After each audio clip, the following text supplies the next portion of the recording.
Poor Red Flanders has been looking for his stolen pants since 1972.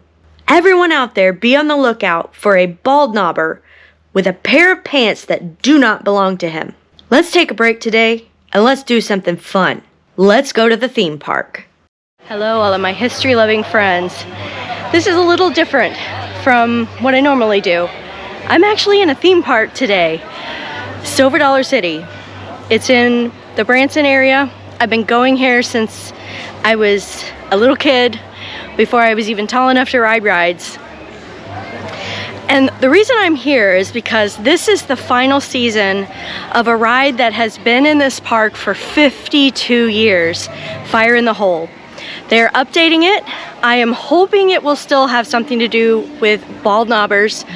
I'm gonna film the ride today, and I'll tell you a little bit about the bald knobbers. A lot of people only know of the bald knobber vigilante group because of this ride. People from all over the country have been coming and riding this for decades. I'll tell you a little bit about them. I do have an actual series on the bald knobbers that tells you the real story of this group. They did not burn buildings, they did not burn down a town, none of that actually happened, but they were pretty bad dudes and you didn't want to get on their bad side.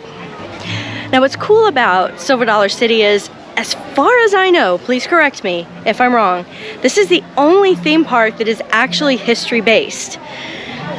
When it first started, there really weren't any rides at all. Now it is more like your traditional theme park, lots of big roller coasters. But back in the 80s, when I was coming here in the late 80s as a child, it really was just kind of like going back in time. They have a blacksmith, a glass blower, a knife maker, a leather worker, and they still have all of that.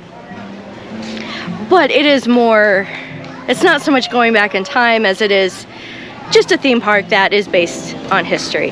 Back when I was a kid, every time you came, the sign would always say, "You are now entering 100 years before." So if it was 1988, you are now stepping back into 1888. It was kind of neat. Now they really can't do that anymore because 100 years ago is just 1923. And this is more of the lifestyle of further back than that. The first attraction on this site was Marvel Cave. The history of this ride is really linked to the history of the cave. So I'm going to give you a little background. Marvel Cave was originally called Marble Cave because some of the first explorers thought there was marble in the cave that could be mined. But once the mining companies got in there, instead of marble, what they found was bat crap, otherwise known as guano. Guano is used for everything from gunpowder to the mascara we ladies put on our eyelashes. Well, I don't think we use bat crap anymore in mascara, but back then they did.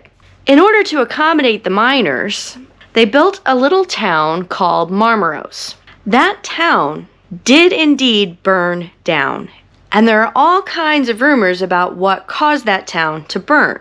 Legend says it was bald knobbers. It most certainly was not. That was not their MO. They didn't burn down buildings. They were vigilantes, so if you were a bad guy, they might come after you. Or, eventually, if you had a beef with one of them, they might get their bald knobber buddies and come after you. Doesn't mean you'd done anything wrong. They started solving personal vendettas using their bald knobber buddies. After the miners were gone, the cave had become a tourist attraction. Originally, you climbed a ladder down from the sinkhole part into the cave, and they did tours by candlelight. But they also somehow had gotten a grand piano in there. They had dances, and they would sing opera down there because the acoustics are fabulous. The cavern is so big, the Statue of Liberty would fit in here. A 20-story building. And in 1994, on the 100th anniversary of the tours, they flew 5 hot air balloons inside this cavern. You really have no concept of how massive this is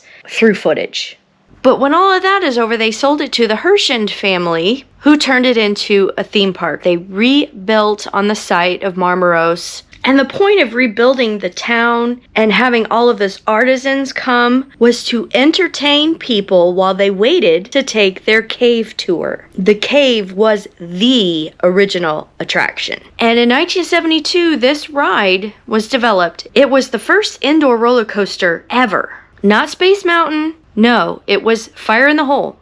And it's kind of amazing that it is still in operation in its original form for 52 years. So it envisioned these bald knobbers burning down this town and a call going out for volunteers to show up and help fight the fire. You, riding the roller coaster, are there to volunteer to fight and save this town from the burning inferno it has become. So it celebrates firefighters, which is pretty cool. So they've got this old-timey firefighting equipment sitting around. They have all of these old-fashioned flyers for firefighters. And as you're driving through this inferno in this train, it encompasses 3 stories. And even though you don't know it, as you're going through the ride, you're gradually going up. Much of this is a very dark ride. It goes too fast for you to really see the displays. I have slowed it down by half when it goes through the displays. And for the most part, I have replaced the sound. So where there is music, I found music somewhere else. For the saloon, I'm using a player piano roll. And I just found sound effects for the other stuff, just so it'll sound better. So enjoy. The train enters, and we see a wagon sitting abandoned, labeled Marmaros Fire Department. We hear the crickets and the whippoorwills. There's a running spring.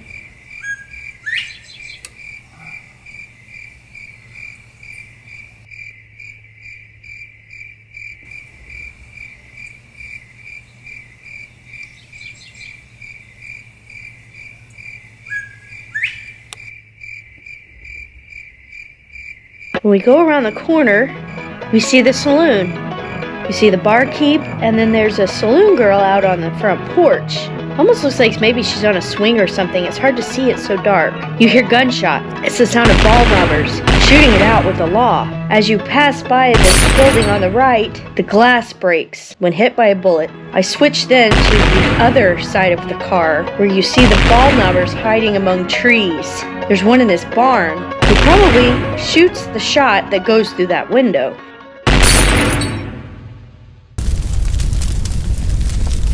We go by all of these windows that look as if they are on fire. We go by the water tower and the Fireman's Cafe. And then we come to the home of Red and Sophia Flanders. Red's rear end is hanging out the window. His feet are precariously on a ladder. And the bald knobber that took his pants is climbing down that tree you see to the right with the pants in hand. What in the Sam Hill would they do with your pants? Well, I think they wanted to And a bald knobber dumps something over our heads.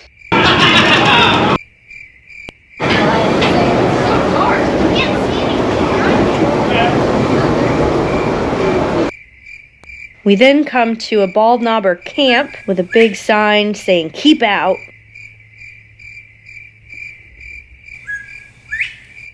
We go around the corner and we see a starlit sky and distant views of what looks like a lake with a cabin burning on the shore.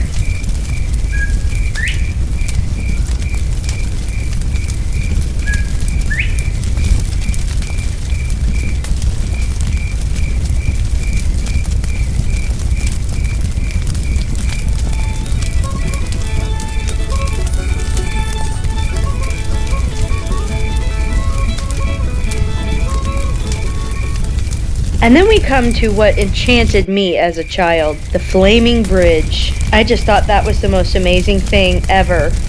It's named Kinney Bridge for bald knobber founder Nat Kinney himself.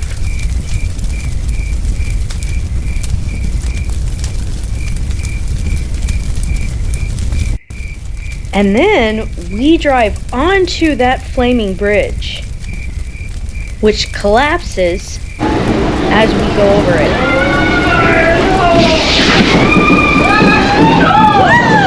And then we see a scene where citizens have captured some of the bald knobbers. They've got them tied up, ready to take them to the law. just around the corner. It looks as if we're headed straight for a train before we dip at the last moment, and then around another curve and down into the very last dip where they yell, "Fire in the hole," and you land in the water.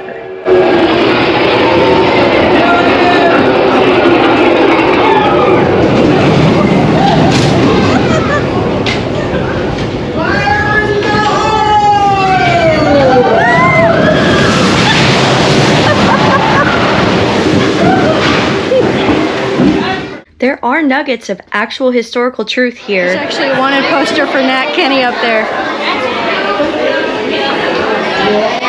As I give you the history of the Bald Knobbers, I'm just going to show footage of me walking around the park. It is absolutely stunning this time of year. The Christmas lights are spectacular. I hope you enjoy the scenery as I tell you about the not so beautiful Bald Knobbers. The Bald Knobbers only existed for about 2 years, and very few people who ride this ride realize they were a real thing. They formed around 1887. From 1865, the end of the war, to 1886 or 87, about 30 people had been murdered in the Stone and Taney County region. Exactly 0 people had been convicted of any of these murders. It had a lot to do with corruption. The judges were bought off. The juries were bought off. And when Nat Kenny's very good friend was shot to death in his general store, and the perpetrator, as usual, was acquitted, he and many of his friends had had enough. They had a big meeting on top of Snaps Bald. It was basically a big hill. I don't know if you could categorize it as a mountain, but it had no trees on top. So it was a bald knob. That's why people started calling them Bald Knobbers, because that's where they kept meeting. They formed their group and they decided to take the law into their own hands. If the legitimate legal way wasn't going to work, then we're going to have to step in and do it for them. We will be judge, jury, and executioner. Kenny was super religious, and he believed people needed to follow a specific moral code, and if he found out about any of the neighbors not being Christian enough, for example, if he found out a man was beating his wife, they'd give that man a visit, and he may get a beating himself. He was warned, we better not ever hear about this happening again. I actually think that's kind of awesome, but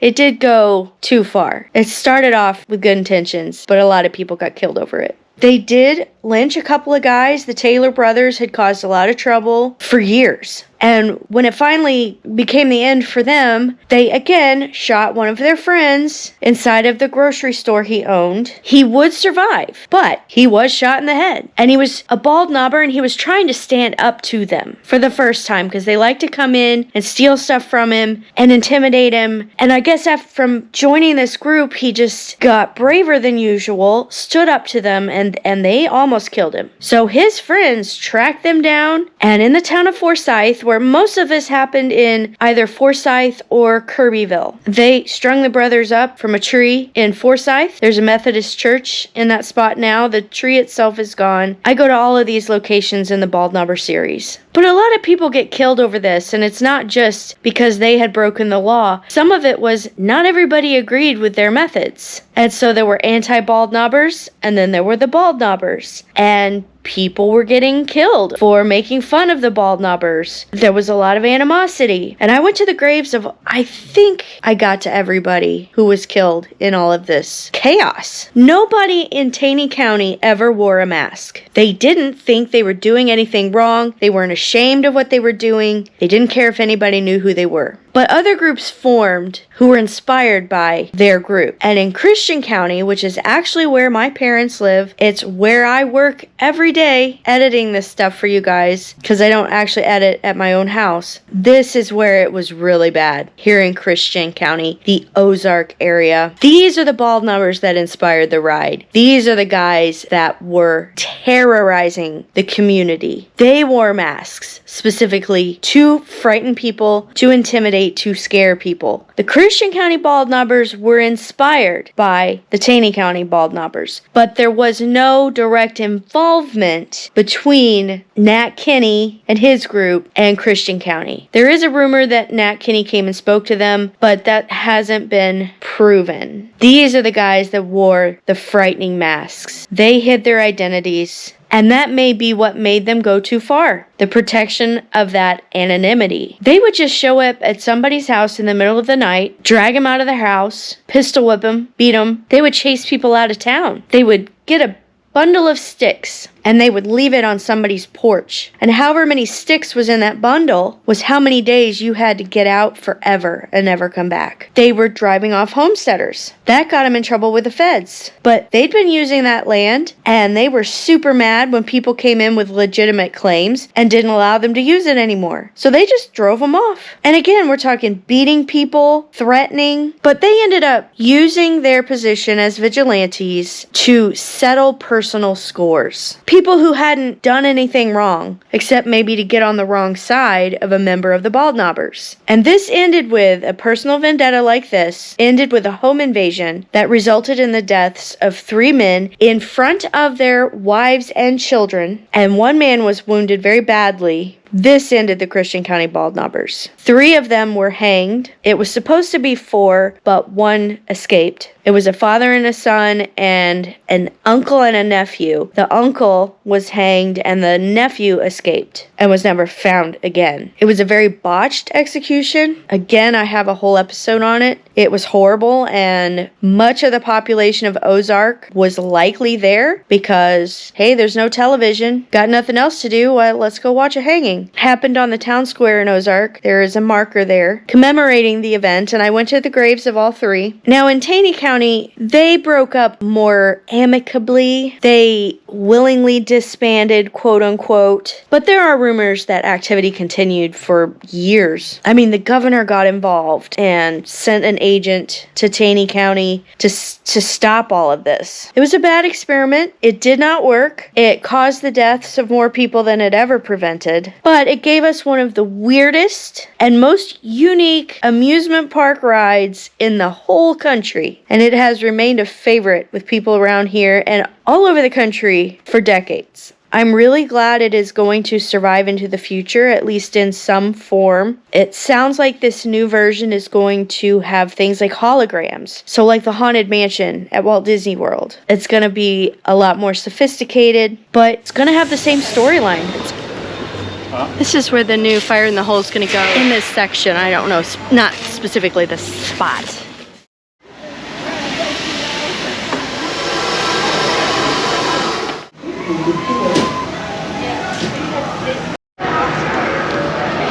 That's the new Fire in the Hole. The building is done, the track is done.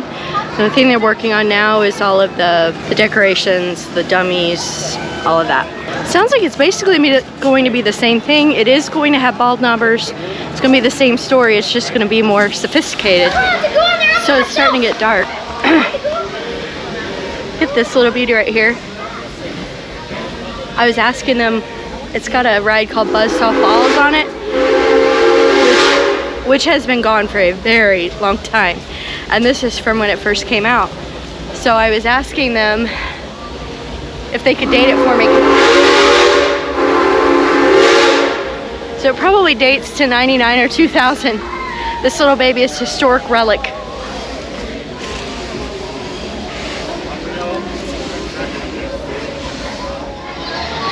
This episode is not sponsored by Silver Dollar City. Go to silverdollarcity.com, enter code MMOrbid for absolutely no discount whatsoever. Thank you so much for joining me today. I know today was very different and maybe not for everybody. Check out my other stuff if standard documentaries is more of your thing. But I tell you, after that heavy last episode that took a really long time, something lighthearted like this, a trip to the theme park was a pretty welcome break for me, and I hope you guys enjoyed it as well. Not that Murderous Vigilantes is light fare, but I'd already done the deep research on these guys in the past. I didn't redo it. I hope you enjoy the series where I did do that deep dive and actually went to the locations. So this is just kind of your light introduction. If you're interested in knowing more, it's there. It's older. I'm better at it now, but the information is still enjoyable, I hope, even if the packaging isn't as pretty as I'm now capable of doing. Check me out on patreon.com/MadamMorbid, or send me questions, comments, ideas to madammorbidtopics@gmail.com, and I will see you guys next time with a more standard episode.